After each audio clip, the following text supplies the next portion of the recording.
il y a quelque chose qui m'est encore plus difficile que de citer, qui est de parler de moi. Mais enfin, puisque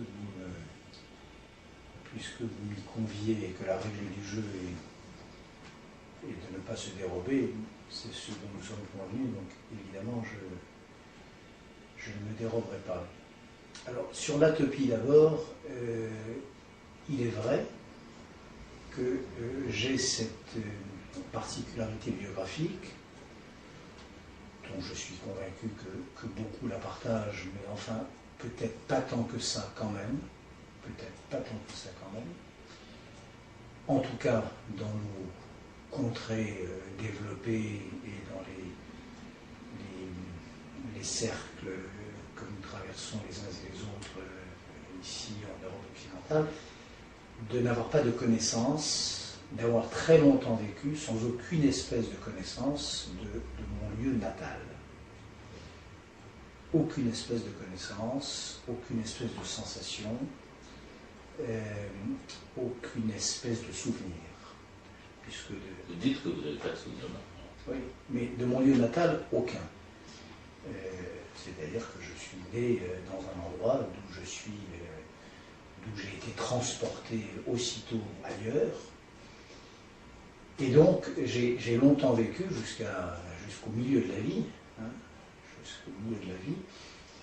avec un lieu natal qui était un pur nom, et qui était un pur point qui n'était d'ailleurs même pas sur les cartes, car ce lieu natal était un lieu si obscur,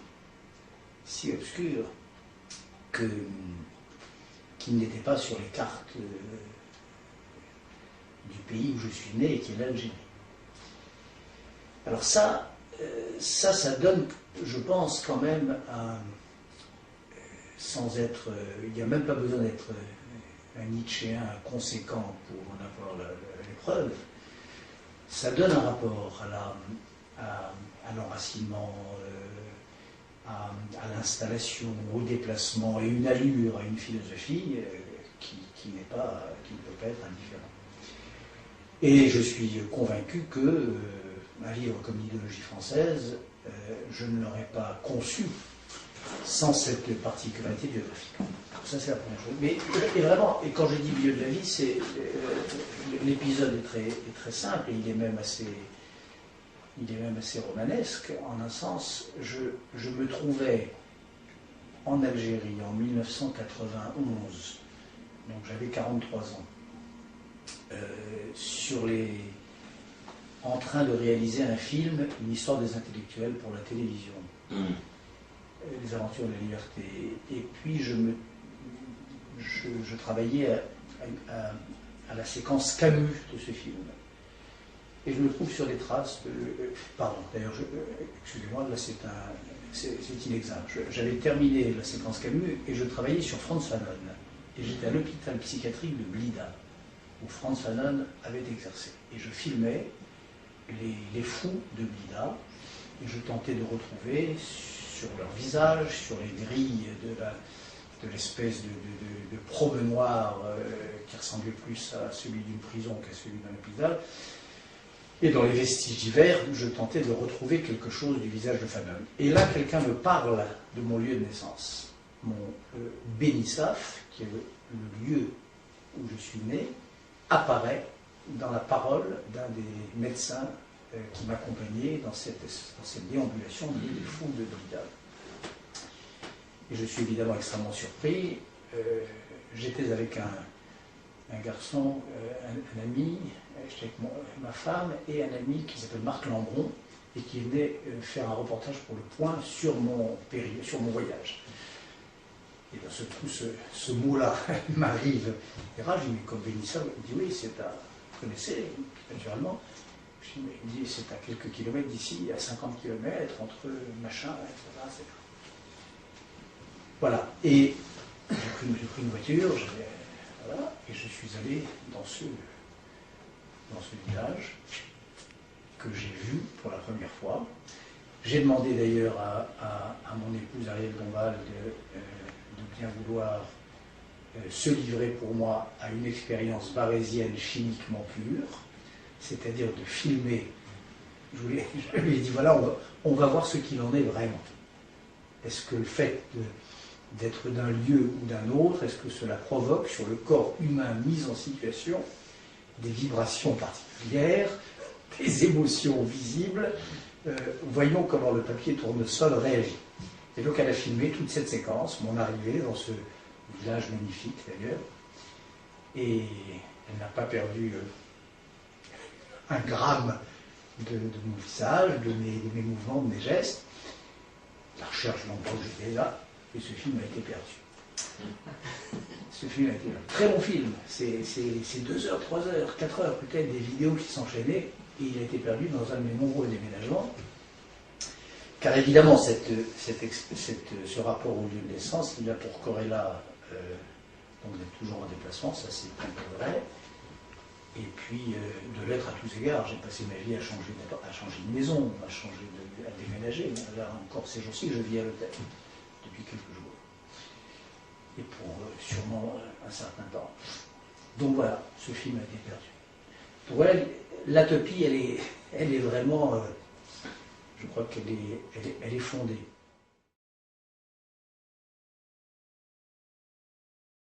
Moi, je vous avais volontiers posé des questions. J'aurais voulu vous proposer tout à l'heure une idée à propos du mouvement et de la liberté, mais avant d'en arriver là, je dois vous dire que je n'ai pas pu m'empêcher de le lire autrement que comme psychanalyste, le livre.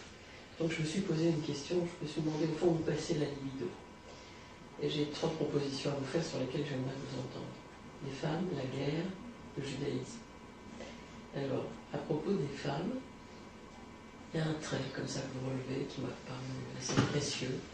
C'est un souvenir où vous êtes avec votre mère, il y a des défilés de haute couture, c'est un moment important pour vous, vous dites à quel point c'était une femme belle, élégante, et vous ajoutez ce détail, ce fut le moment des premiers émois érotiques. Et au fond, c'est aussi une notoriété publique que les femmes qui ont compté dans votre vie sont extrêmement belles, elles sont d'ailleurs de mannequins. Donc on voit comme ça un trait qui continue de l'adolescence jusqu'à la vie d'homme adulte. Ça, c'est le premier point. Le deuxième point, c'est la guerre. Au fond, vous dites à plusieurs endroits dans vos livres que si vous restez à Paris, vous ne voyez rien, vous n'entendez rien, qu'il vous faut être là-bas pour commencer à penser et à réagir. Ça ne vous échappe pas, vous prenez des risques énormes pour votre vie, et vous ajoutez quand même, je dois reconnaître, j'aime bien ça. Bon. Et la guerre fait partie des mouvements aussi bien, ce qui vous met en mouvement. Donc, deuxième point. Troisième point, l'être juif.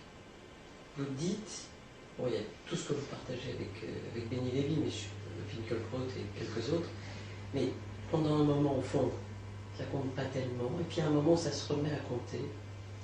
Et au fond, d'une certaine façon, vous dites, ce qui compte pour vous dans le judaïsme, je le résumerai comme ça, plutôt l'amour intellectuel, on ajouterait de Dieu, puisque la question se pose là, mais pas le mysticisme, plutôt Gaon de Vilna, mais pas... Bon. Évidemment, il va falloir expliquer où passe cette espèce de libido qu'est le mysticisme. Donc, troisième refuge de libido, si je puis dire, troisième point important. J'aimerais vous entendre sur chacun de ces points.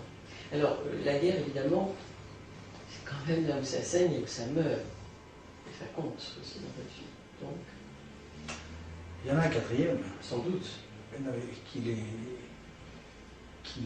Qui prend les 3 premiers en écharpe et qui les rassemble. Et qui, je crois, il me semble, le point vraiment où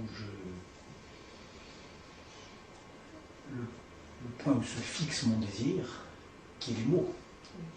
Les mots, au sens de Sartre, au sens où Sartre prétendait s'en défaire, dans les mots, et qui est le cœur de l'histoire. Parce que les 3 premiers objets de libido dont vous parlez là, valent pour une part en tant que tel, évidemment, mais enfin, ils valent aussi très, très simplement pour autant que j'en fabrique de la littérature. Et je pourrais les reprendre l'un après l'autre et l'attester. Donc le vrai point est là. Alors, je pourrais dire d'ailleurs aussi que les trois points que vous évoquez, ils ont peut-être la propriété à mes yeux d'être les objets que j'ai rencontrés dans ma vie et qui sont générateurs, pour moi, des meilleurs mots, du maximum de littérature. Littérature, je ne parle pas de roman, naturellement. Hein. C'est au fond ça. C'est pas que ça, mais au fond, c'est ça. L'objet de désir par excellence, pour moi, c'est celui-là. Je ne m'intéresse pas à quelque chose lorsque, de la même manière, et souvent même de guerre, lorsque je n'ai pas le sentiment que aujourd'hui, demain, ou peut-être un jour, j'en ferai des mots. Ça, c'est vraiment ma dinguerie à moi. Moi, si j'écrivais mes mots un jour, ce serait pour dire ça. Ce serait pour dire qu'il n'y a pas d'expérience à quoi je me sois livré dans mon existence s'il n'y avait pas eu cet espoir-là. Cet espoir-là d'en fabriquer. C'est vrai pour les trois, c'est vrai pour les femmes évidemment, c'est vrai pour la guerre. Je n'irais pas faire un reportage de guerre si ce n'était pas pour en rapporter un récit. Alors après, je me raconte, et c'est vrai aussi, bien sûr, qu'il s'agit d'éclairer les contemporains, d'attirer l'attention sur une situation intolérable, inadmissible, et bien sûr que c'est vrai. Mais enfin, ma jouissance à moi, c'est pas là qu'elle est. Elle est dans le fait d'en fabriquer un récit inédit. Non, mais attendez, une seconde simplement. Aller à la Bible, ça veut dire aller vers un texte. Alors là, il y a quand même un peu ce que disent les textes aussi. On a beau les violer, et il y a tout de même quelque chose qui résiste. Et l'une des choses que ça dit de manière totalement insistante, c'est qu'il n'y a pas de retour, ça c'est dit, que les sources sont empoisonnées, qu'il faut tout faire pour s'en dégager, que le bon chiffre du monothéisme, c'est pas le 1, mais c'est le 2 du recommencement, que ça commence pas là où on croit que ça commence, etc. C'est quand même ça, moi, qui me foudroie dans ces textes-là. Par exemple, vous n'êtes pas revenu au Coran. Vous n'avez pas, dans le Ignorance à cinéma, vous n'avez pas brusquement découvert que le Coran, comme Shostakovich, que dans le Queen, comme Garodi, oui. Or, mais moi je peux pas revenir au Coran, mais pas pour cette raison-là. Pas pour cette raison-là. Parce que moi, ce qui m'intéresse, c'est dans le soi-disant Ancien Testament, la disjonction du commencement et de l'origine. C'est ça qui me passionne dans cette affaire-là. Comment le commencement, c'est pas l'origine. Et comment ça ne commence que quand on se détache de l'origine. C'est ça, pour moi, la thèse que vous ne trouverez jamais dans le Coran. Le Coran, au contraire, c'est une espèce d'écrasement des deux l'un sur l'autre. C'est bien ça qui crée l'extrémisme, le fanatisme, le fondamentalisme, tous ces trucs-là. C'est bien dans cette espèce d'écrasement de l'origine sur le commencement. Vous trouverez pas... Ça résout le problème du mal, ça. Ce qui est votre motivation première pour revenir ça le résout à la fois quant à l'énigme de sa... Oui, ça pose l'énigme. Attendez, comme l'énigme de sa persistance et les moyens d'y résister. Ça donne une piste pour les deux. Quand on sait que le commencement, c'est pas l'origine, et que ça recommence toujours, ça veut dire que des stratégies de résistance, d'endiguement, de protection, etc. sont possibles. Et puis ça dit aussi que la permanence est fatale du mal. Donc ça répond aux deux questions. Après on travaille, après il y a les 400 pages du Testament de Dieu et quelques autres opus qui ont suivi. Mais donc bien sûr que ça ne pouvait pas être le Coran, ça ne pouvait pas être le christianisme. J'ai eu ces discussions avec Clavel autrefois, juste avant. La dernière conversation que j'ai eue avec Clavel juste avant sa mort, quelques jours avant d'ailleurs, en fin mars 79. Je m'apprêtais à publier le Testament de Dieu, qui allait sortir quelques semaines plus tard. Puis on avait rédigé ensemble une réponse. Il m'avait aidé à rédiger une réponse au Figaro Magazine, à Louis Pauwels, après une agression d'une brutalité particulièrement forte que j'avais subie de la part de garçon qui s'appelait Jean Garnalier.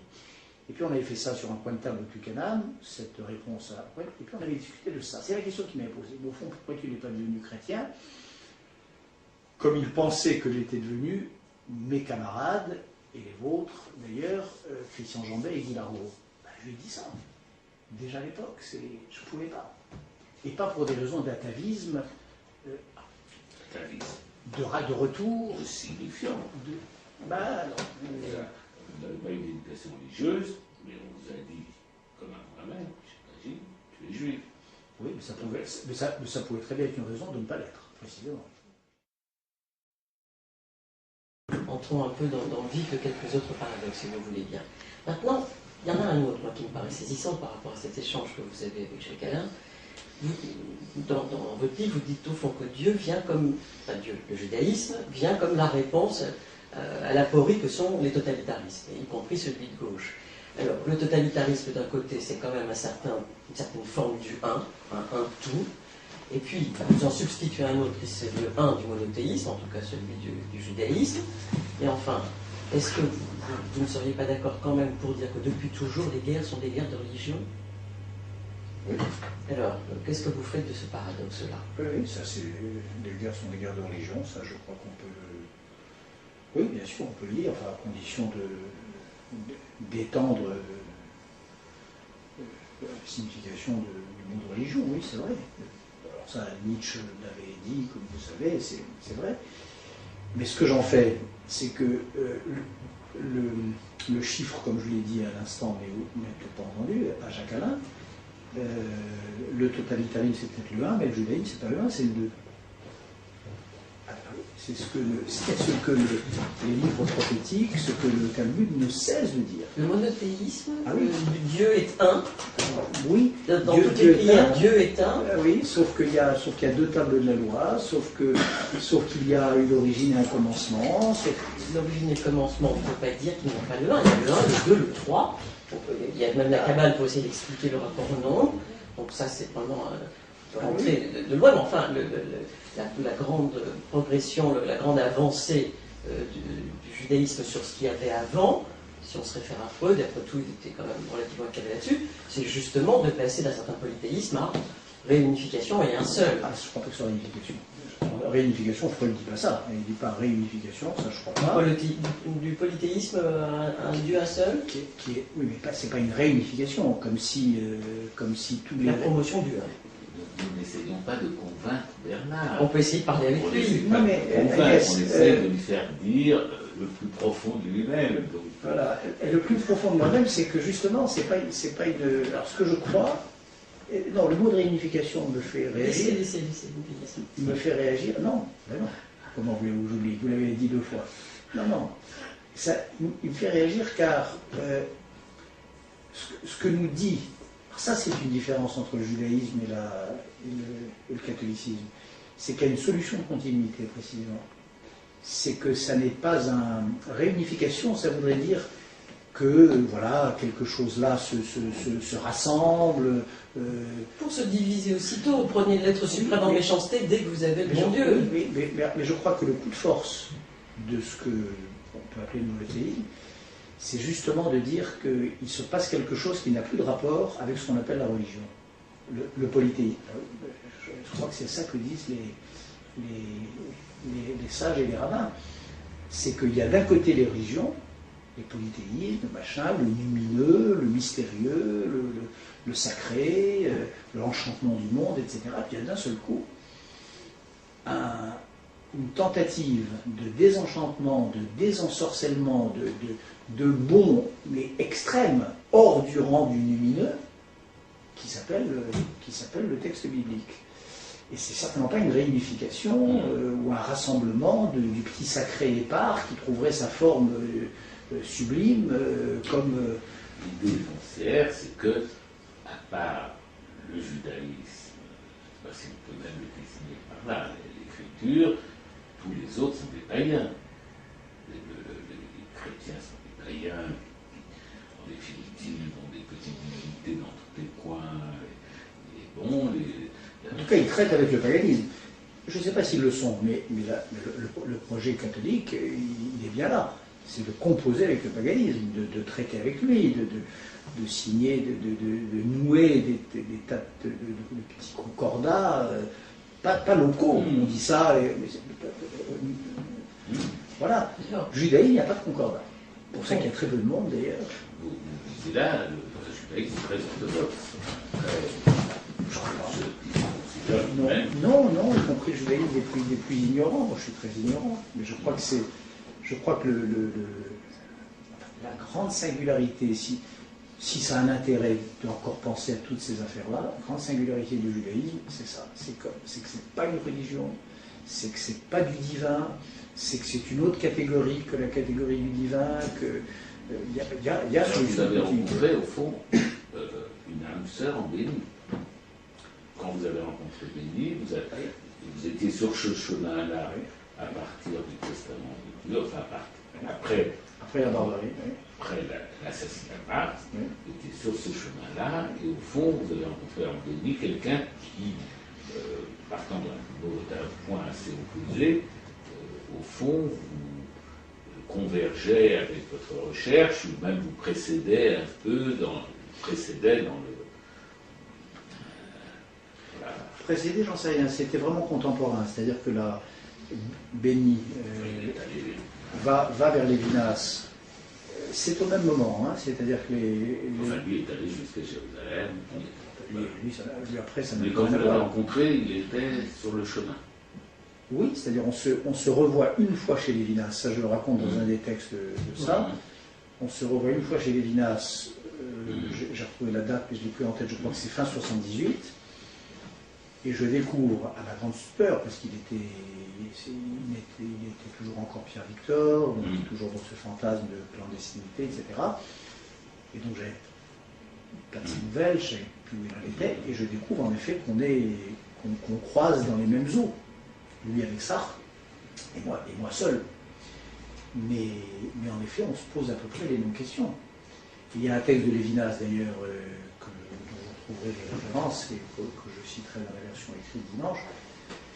Il y a un texte de Lévinas qui fait état de tout ça, de sa rencontre avec moi, avec Béni, de cette bizarrerie, après le Testament de Dieu, le texte de Lévinas de 79, je vous le donnerai.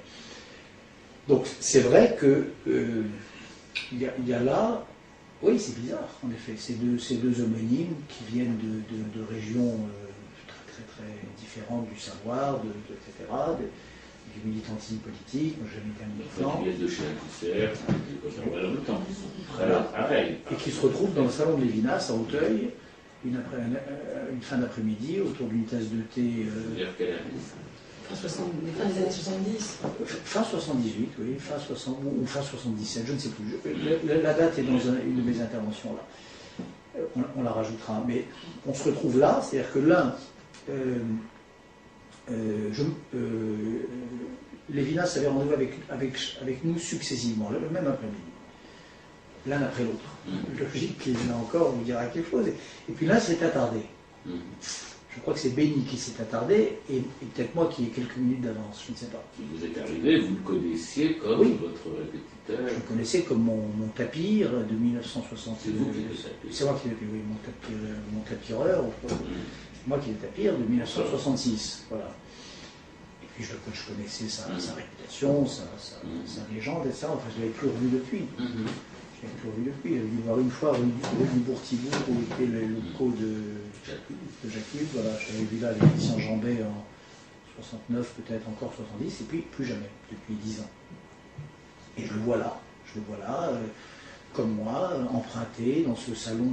Le salon de Lévinas, c'était formidable, c'était rue Michel-Ange, un salon bourgeois, de juifs français, extraordinairement assimilés naturellement, très respectueux de la France et de ses usages, grande bibliothèque européenne derrière lui. Voilà. On se retrouve là tous les deux et on s'aperçoit, c'est une séquence, j'en dis un mot, mais au fond, il y aurait beaucoup plus à en tirer un jour, c'est une séquence incroyable. On se retrouve là, on s'aperçoit, mais comme des agents secrets, qui un beau jour, vous savez, il y a des gens après la chute du mur qui se sont retrouvés face à face, ah bah oui, qui étaient de ce bord-là moi aussi, comme c'est étrange. Voilà, comme une club. Là, on se rend compte qu'on est vraiment au même point, en train de parler des mêmes trucs, chercher les mêmes choses, et poser au fond les mêmes questions à l'évidence. Vous dites que lui, il a eu besoin de Sartre pour retrouver le judaïsme, que vous, pas du tout. Vous, au fond, vous êtes arrivé seul. J'ai pas eu besoin, il a eu la chance d'avoir Sartre. Oui, mais vous dites qu'au fond, lui, il a eu besoin de ce truchement, pas vous. Et puis, au fond, Béni vous le présentez à certains égards comme presque un double, mais au fond, je dirais, si on devait trouver le point d'opposition ou de divergence, à vous le savoir, et à lui, certainement un certain rapport au savoir, mais aussi le mysticisme, à vous le mouvement, à lui l'immobilité, puisque vous dites au fond, il devient hors temps, alors que vous, dans vos mouvements, vous habitez complètement le temps dans lequel vous vivez. Et pour les deux, en tout cas, c'est comme ça que vous présentez, la solution, la rencontre avec le judaïsme à ce moment-là, la solution aux apories que vous avez rencontrées avec les systèmes précédents auxquels vous adhériez, en particulier politiques. Ouais.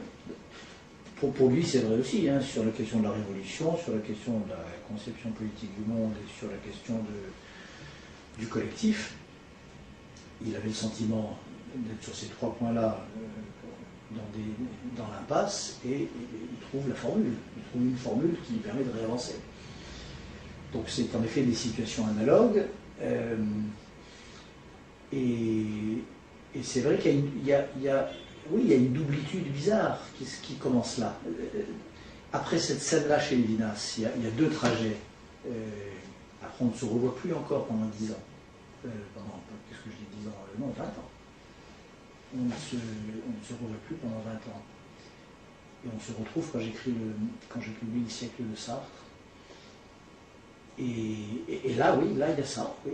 Alors, mystique, dans le cas de Béni Lévy, je ne crois pas qu'il ait été mystique non plus, d'ailleurs. Je crois que c'est le savoir et l'étude, le mouvement et l'immobilité, l'inscription dans l'histoire et l'âne historique, le juif errant et le juif immobile, tout ça, c'est vrai. Et quand on se voyait les dernières années, il y avait quelque chose, oui, de cette fable borgésienne que j'évoque à un moment donné à notre sujet, des deux âmes jetées dans le même nom, quoi. Chez Borges, c'est les deux théologiens, deux âmes jetées dans le même corps. Non, une âme jetée dans deux corps, c'est ça. Chez Borges, c'est une âme jetée dans deux corps. Là, c'est deux âmes jetées dans un nom. Et il y avait quelque chose d'assez étrange. On était le contraire. Et puis en même temps, il y avait ça. Alors là, il y avait le nom, en effet. Qui ne pesait pas pour rien, bien sûr. Et puis ce moment-là. Et puis oui, alors même si les itinéraires précédents n'étaient pas les mêmes, moi j'ai jamais été militant, etc. Enfin, néanmoins, école normale, machin, naissance en... D'ailleurs, oui, enfin, lui... Naissance orientale, école normale, moi j'ai... Althusser, moi je n'ai jamais été militant, mais j'étais un althusserien assez conséquent. On écrit un premier livre qui était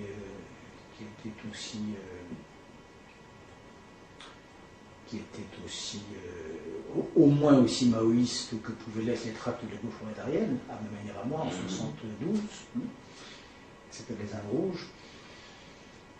Voilà. Alors, oui, il y a là une espèce de bizarre compagnonnage aveugle l'un à l'autre, dont le livre porte un peu la trace, puisqu'il est plusieurs fois question de lui.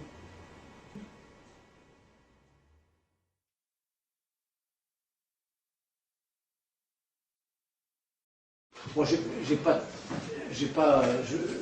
être le diagnostic. Enfin, je ne suis pas le meilleur diagnosticien, on n'est jamais d'ailleurs, de son propre cas. Mais enfin, entre les trois choses, l'argent, je ne sais pas quoi, et l'argent, le pouvoir et la liberté d'allure.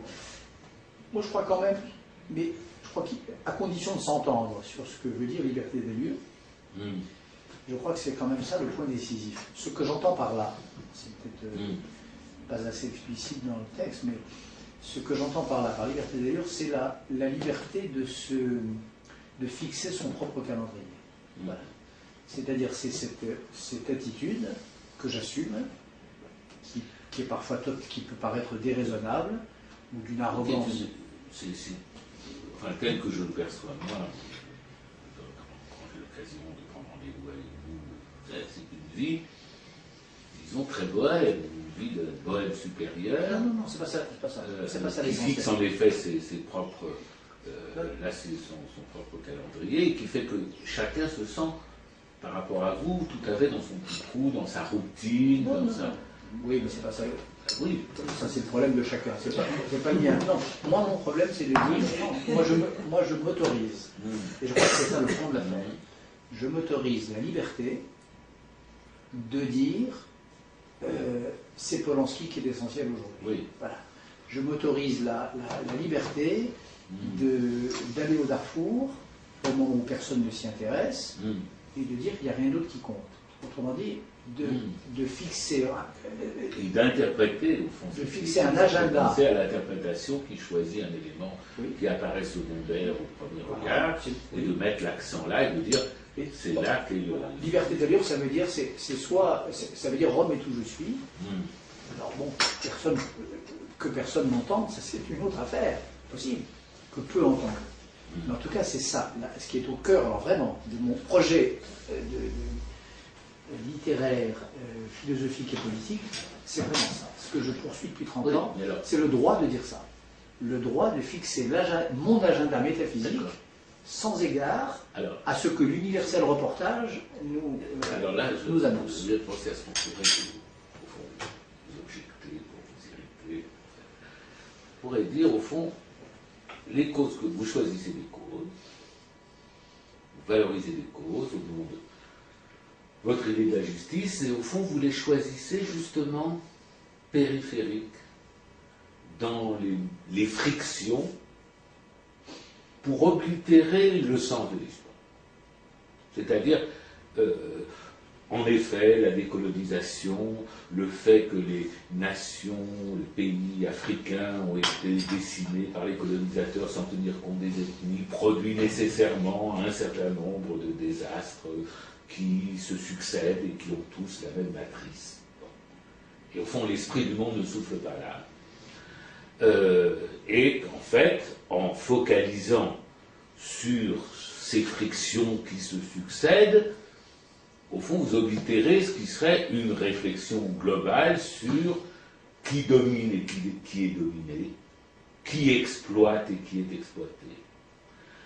Et que, au fond, vous allumez, et d'ailleurs, vous constatez vous-même que d'une certaine façon, vous n'êtes pas suivi. C'est-à-dire que vous êtes une voix clamant dans le désert pour attirer l'attention sur ces foyers de douleur qui sont désassortis du sens de l'histoire. Et par là, au fond, vous validez ce qui est l'opération en cours, ou quelle que soit la façon de la qualifier, de ruine de la planète, ou de pillage de la planète, par, on peut aller jusqu'à dire, par une plutocratie internationale, dont on se souviendra par ailleurs que vous fréquentez les représentants. Je suis en désaccord radical avec ça. Voilà. Je crois que ce discours-là, c'est un discours de diversion, et que mon discours est un discours de vérité. Voilà. C'est un discours de diversion. Le discours qui consiste à dire que quelques plutocrates français que je fréquenterais seraient à l'origine de la dévastation de la planète, ou quelques plutocrates anglais ou américains, est un discours de diversion par rapport au nouveau monde où nous sommes, et où la dévastation de la planète,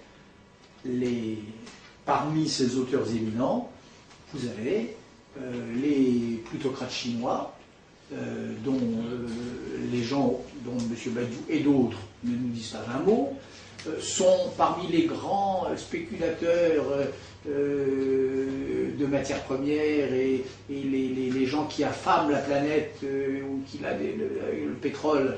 Il y a le révolutionnaire M. Chavez et il y a le bourreau Poutine, et ainsi de suite.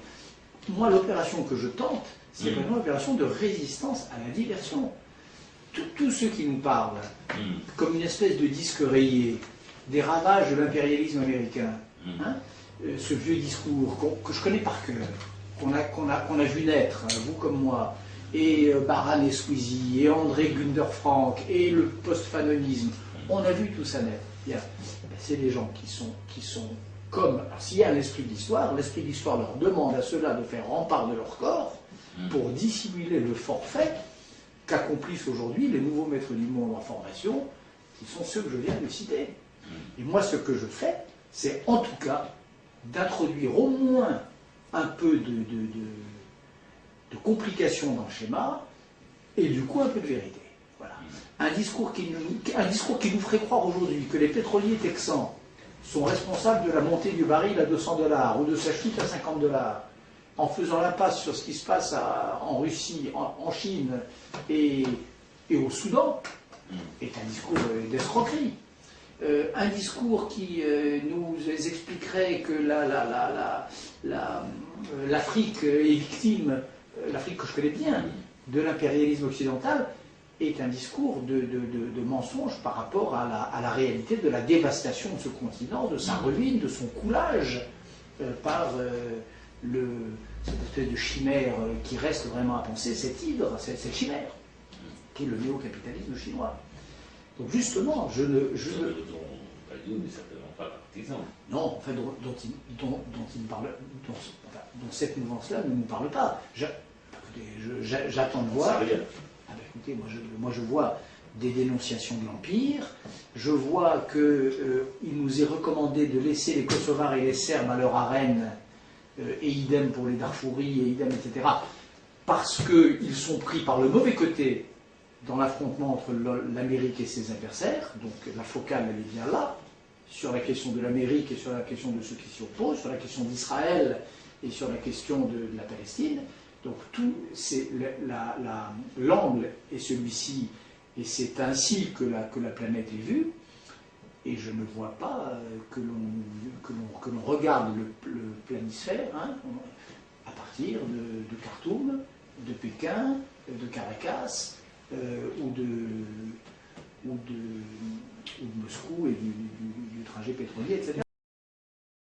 C'est-à-dire que d'un côté, vous passez votre temps, vous êtes en guerre permanente contre les formes de lâcheté, toutes les formes de lâcheté, de surdité, qui sont des formes de lâcheté. C'est une volonté décidée de ne pas entendre, de ne pas savoir. Et d'un autre côté, vous plaidez pour cette part la plus terrible que vous combattez sans relâche. Donc c'est au cœur, une fois de plus, d'une division qui ne vous laisse pas en paix. Je la combats, mais en sachant qu'elle est... qu'elle est vraiment humaine, trop humaine. C'est ça. Bien sûr, c'est pas la monstruosité en l'homme, ça. C'est vraiment c'est une part de son humanité. Monstrueuse. Qui produit de la monstruosité. Qui produit des monstruosités. Une monstruosité ordinaire. Je vous propose ça. La monstruosité ordinaire. La peur. La peur. Moi je me suis mis dans des situations dans ma vie que la plupart de mes contemporains ne connaissent pas. Dont la plupart de mes contemporains n'ont pas d'idée. Donc je sais vraiment ce que c'est que la peur. Parce que vous allez loin la chercher. Oui, bien sûr, mais du coup je la connais.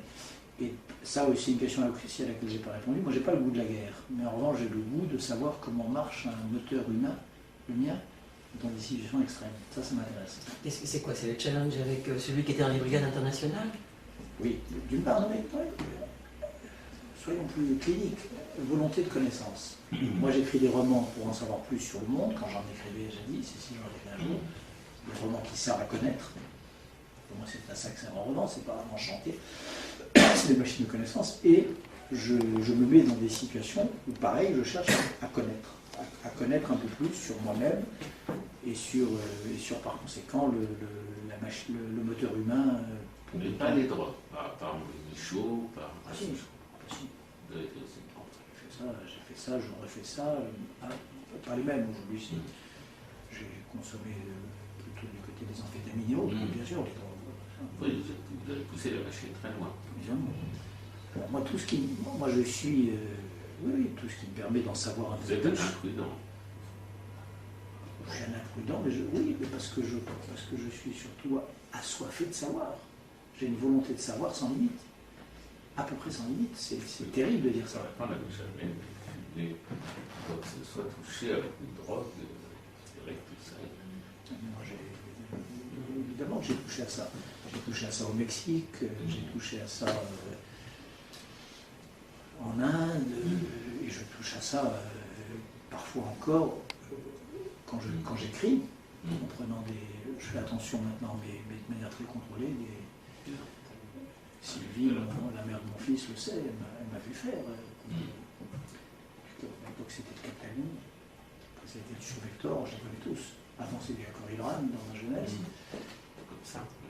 Et, voilà, mais l'idée, c'est de pousser le moteur un peu plus, quoi. De pousser le moteur, de pousser la machine à savoir, de faire tourner le moteur. Plein régime. Et en même temps, en politique, vous n'êtes pas un extrémiste. J'évoquais le terme centriste, qui est valorisant, mais vous n'êtes pas un extrémiste en politique, au contraire. Mais pourquoi faire? Pourquoi faire? Bah, ça pourrait être pour expérimenter. Pour expérimenter quoi? Extrême. Pour expérimenter. Non, parce que je les connais. Ça, j'ai compris, ça. Pas besoin. Ben, s'il fallait. Vous êtes des bombes, par exemple, ça vous a oui, non. Non, parce que ça m'a. Oui, parce que c'est pas très mystérieux. Je trouve, alors là. C'est pas très mystérieux. C'est pas très mystérieux. Mais oui. Entre Dostoïevski et Camus, on a à peu près fait le tour de la question. Ça ne m'intéresse pas, non. Qu'est-ce qui est le plus mystérieux? De se retrouver au cœur même de gens qui pratiquent la politique du pire, et qui sont prêts à vraiment flinguer. Savoir comment marche un génocideur. Et savoir comment on réagit soi face à cette situation-là, ou comment on n'y réagit pas, ça c'est très mystérieux. Est-ce que c'est l'éternelle question? Qu'est-ce que j'aurais fait si j'avais été là? Comment j'aurais réagi? Moi je sais comment j'aurais réagi. Hein, moi je le sais. Est-ce que c'est une question qui vous travaille, qui vous habite? Elle m'a travaillé, elle me travaille moi parce que j'ai la réponse. Je crois n'avoir jamais pris parti. Je n'ai jamais ressenti de sympathie. Je n'ai jamais cédé devant la famille, la brutalité. Jamais. J'ai jamais été fasciné par la force. Je n'ai jamais été enchanté par quelque bout que ce soit de moi-même par le spectacle de la brutalité. J'ai toujours opposé à ça une résistance absolue. Pourtant, quand vous êtes à la guerre... Ah mais je la déteste. Peut-être, mais vous y êtes Oui, tout le temps. Oui, ça saigne, ça meurt, ça se découpe en morceaux. Oui, je suis du côté de ceux qui risquent de mourir. Certes, mais vous y êtes. Oui, bien sûr. Ça ne cesse pas de vous regarder. Oui, bien sûr, ça me regarde. Mais encore une fois, de quel côté? Ça me regarde par où? Les deux. Ah non. Oui, d'accord. Mais il y a un parti que je prends, et puis il y a quelque chose... Vous ne prenez pas les armes, c'est vrai. Ah ben, bien sûr. J'ai eu une arme entre les mains une fois. C'est une scène qui a fait le tour de Sarajevo d'ailleurs pendant quelques mois, et dont les Sarajeviens se souviennent encore, qui est resté, certains Sarajeviens. La scène qui est dans le générique de Bosna, la scène qui fait le générique, qui a été tournée un des derniers jours du film. Je me trouve sur une tranchée en première ligne, avec le général Divjak, le général serbe resté côté bosniaque, qui était le patron, le général en chef de la défense de la ville. On monte quelques kilomètres de Sarajevo sur vraiment la première ligne. On est là, je filme, etc. Hommage à la Catalogne, souvenir d'Espagne, l'otage revient m'habiter quelques minutes, etc.